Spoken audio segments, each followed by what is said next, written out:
Hai, selamat datang di channel Anita Rahmanchan.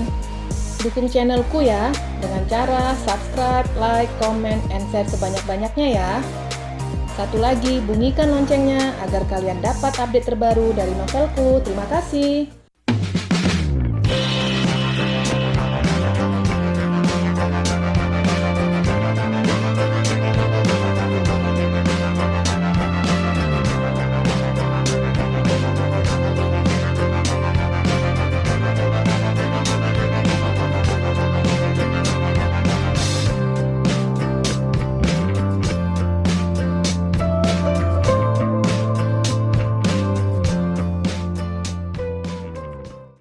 Episode 57. Di kediaman orang tuanya Tiara, kedua insan didudukkan di hadapan wali nikah dan para saksi. Tiara cukup gugup ketika harus diapit para pria yang berumur, terutama pria yang ada di sebelahnya, yaitu Zidan. Sebelum akad nikah, Zidan membisikkan sesuatu ke Tiara. "Aku pakai bahasa apa?" tanya Zidan dengan cara berbisik. "Maksud kamu?" tanya Tiara balik dengan cara berbisik. "Itu loh, akan nikah nanti. Bapak kamu pernah mengatakan ke aku untuk melamar pakai bahasa Jawa. Nah, kalau akan nikah pakai bahasa apa?" Jelas Zidan. "Memangnya kamu bisa bahasa Jawa?" tanya Tiara lagi. "Ya enggak," sahut Zidan. "Kalau mau pakai bahasa Jawa silahkan. Tapi kalau bahasa Jawa kamu hancur, tentu saja saksi akan mengatakan tidak sah," ujar Tiara. "Iya juga," sahut Zidan. "Aku akan menggunakan bahasa yang aku tahu saja," ujarnya dan menoleh ke Pak Minto. "Sudah, bisik-bisiknya?" tanya pria parubaya itu sembari memegang ujung kumisnya. "Sudah Pak," sahutnya. "Yowes, pegang tangan Bapak," ujar Pak Minto. "Untuk apa Pak?"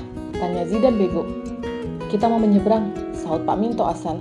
"Yang mau menikahkan anakku toh," ujar Pak Minto sedikit sewot. "Oh iya Pak." Zidan benar-benar gugup. Tidak ada yang dikenalnya di ruangan itu, hanya Tiara dan keluarganya. Tapi keluarga itu juga tidak cukup dekat dengannya, sehingga membuatnya gugup. Pak Minto memegang tangan pria di depannya. "Zidan," ujar Zidan memperkenalkan namanya ke Pak Minto. "Sudah tahu," sahut Pak Minto tegas. "Oh iya Pak." Dia benar-benar gugup. "Saya pikir Bapak mau tahu nama saya." Jelasnya gugup. Pak Minto hanya menatap wajah calon mantunya. "Bapak kasih tahu, kalau kamu salah dalam pengucapan ikrar nikah sebanyak 3 kali, maka akan dihuyur air," ujar Pak Minto menakuti. Ucapan itu tentunya membuat nyali Zidan menciut. "Tapi saya sudah mandi Pak," ujarnya. Pak Minto tidak menghiraukan ucapan Zidan. Dia memegang tangan calon mantunya. "Tunggu Pak," ujarnya gugup sembari melirik ke Tiara.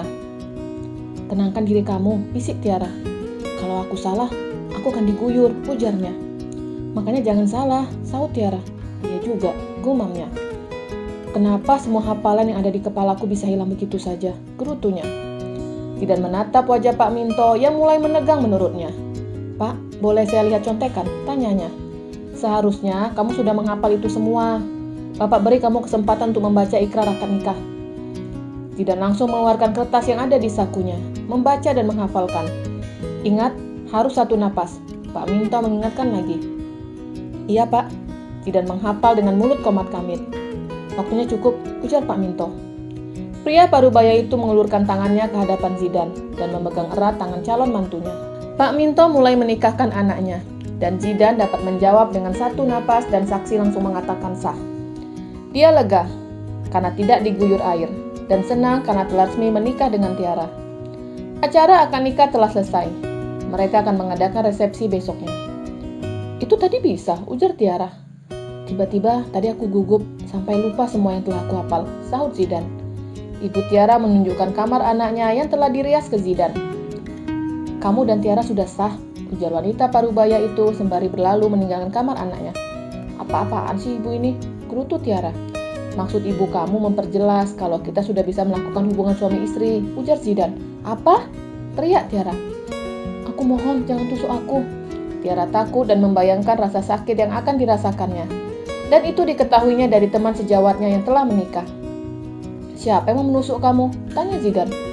Tiara lega karena suaminya tidak akan menggaulinya. "Aku bukan mau menusuk kamu, tapi memasukkan sesuatu ke situ." Zidan menunjuk bagian bawah milik istrinya. "Apa?" teriak Tiara sembari menutup bagian bawahnya dengan kedua tangannya. Aku mohon, jangan melakukan di sini, ujar Tiara. Jadi, mau kamu di mana? Tanya Zidan lagi. Beri aku kesempatan untuk berpikir, saut Tiara. Kenapa harus berpikir? Kita hanya tinggal melakukan saja. Justru itu aku belum siap. Apalagi kamar mandi terpisah dari kamar. Pastinya akan malu. Kalau aku akan keluar dari kamar mandi dengan rambut basah, jelasnya. Ya sudah, untuk malam ini kamu selamat. Tapi malam-malam besok, Zidan tersenyum semeringah. Tiara mengartikan senyuman itu dengan arti kalau perawannya akan hilang besok malamnya. Di tempat berbeda, Perias datang ke kamar Tami. Mereka akan mendandani Tami sesuai dengan pakaian yang akan dikenakannya. Setelah dirias, Tami disuruh mengganti kebaya dengan gaun berwarna putih yang tanpa lengan tentunya. Di sini gantinya, tanya Tami ragu karena ada Dokter Arif di dalam kamar itu. Iya, kalau malu, kami akan keluar, ujar Perias yang berjenis kelamin wanita. Tami bukan malu dengan Perias, tapi dia malu kan ada pria di kamarnya. Nggak perlu.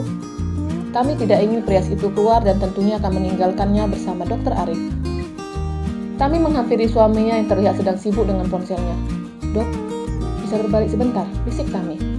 Dokter Arif langsung berbalik dan ketika istrinya mulai melepaskan kebayanya dan mengganti dengan gaun putih, dia melihat dari layar ponselnya.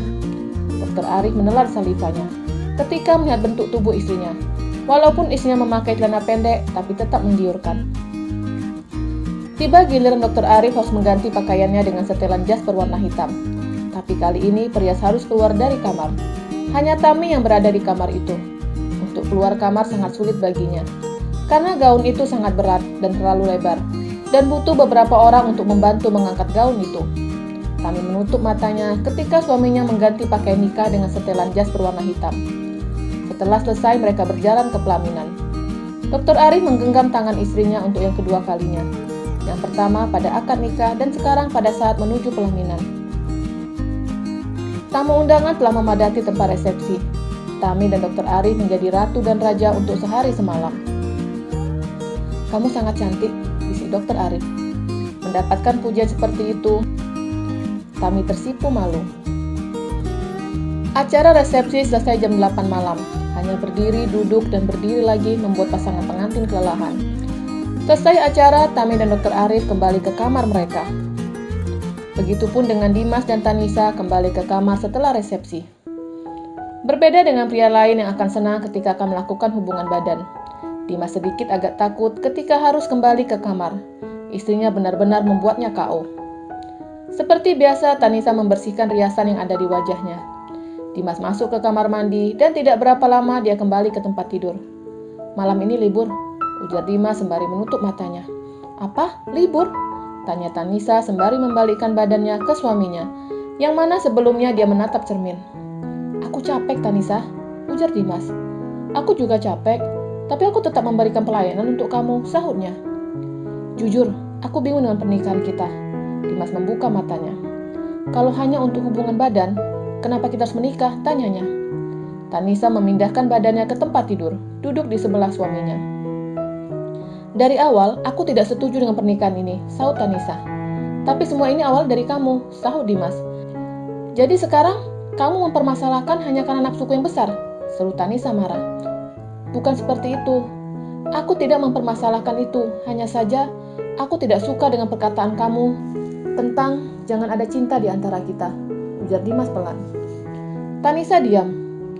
Tapi memang aku tidak mencintai kamu, ujarnya. Kejujuran itu membuat Dimas terluka. Dia langsung keluar kamar meninggalkan istrinya. Dia tidak tahu cara apa yang dapat membuat Tanisa mencintainya. Menurutnya dengan hubungan badan saja istrinya tidak ada rasa, apalagi dengan cara yang lain. Dimas membaringkan tubuhnya di ruang tamu. Pada saat itu keadaan sudah sepi dari para tetangga, dan Ibu Iin juga sudah tidur. Tanisa di dalam kamar merasa kesepian. Aku tidak tahu tentang perasaanku kepadanya, tapi aku membutuhkannya, gumamnya. Di kamar Tami, Dokter Arif telah membaringkan tubuhnya di atas kasur. Tami bingung mau tidur di mana. Dek, tidur, ujar Dokter Arif. Tidur di mana? Tanya Tami bingung. Ini kan masih lebar. Dokter Arif menunjuk kasur di sebelahnya yang masih kosong. Apa kamu mau tidur di badan, Mas? Tanya Dokter Arif menjahili istrinya. Dengan cepat Tami langsung membaringkan tubuhnya di kasur dan membelakangi suaminya. "Dok," ujarnya pelan. "Mas, bukan dokter," sahut suaminya. Iya mas," ujar Tami pelan. "Ada apa?" tanya suaminya. "Boleh tidak mas tidak memanggilku adik? Kita bukan seperti suami istri, tapi seperti kakak adik," ujar Tami pelan. Dokter Arif diam dan memikirkan ucapan istrinya. "Jadi, kamu mau dipanggil apa?" tanya suaminya lagi. "Panggil Tami saja," sahutnya masih tetap membelakangi suaminya. "Baiklah kalau memang mau kamu itu, tapi panggilan untuk saya tetap jangan dirubah," ujar Dokter Arif. "Iya," sahut Tami. Dan tidak ada percakapan di antara keduanya. Dengan cepat Tami terlelap dan melupakan ada pria di sebelahnya. Dokter Arif tidak bisa tidur, apalagi lampu kamar masih menyala yang membuatnya tidak bisa tidur. Dia mematikan lampu kamar dan melihat sejenak wajah istrinya yang diperhatikannya terlihat semakin manis. Dokter Arif kembali merebahkan tubuhnya di atas kasur. Tapi dia tidur lebih dekat dengan istrinya. "Kalau aku memeluknya sah-sah saja, kami sudah halal," gumamnya pelan dan mulai tidur sembari memeluk istrinya. Sama halnya dengan Zidan dan Tiara. Pasangan itu memperdebatkan cara mereka tidur. "Aku biasanya tidur memeluk Guling," ujar Tiara. "Guling aku yang peluk, tugas kamu hanya memelukku," ujar Zidan. "Ya nggak bisa begitu. Suami itu mengalah dengan istrinya," sahut Tiara. "Oke, aku mengalah." Zidan memberikan guling yang hanya satu untuk istrinya. Tiara membelakangi suaminya dan dari belakang ada tangan pria yang memeluknya. "Hei, kenapa dengan tangan kamu?" tanya Tiara sewot. "Aku tidak punya guling, jadi siapa yang harus aku peluk?" sahutnya. Tiara menyerahkan guling ke suaminya. "Terus, kamu tidur peluk apa?" tanya suaminya. "Peluk angin," sahut Tiara jutek. Bersambung.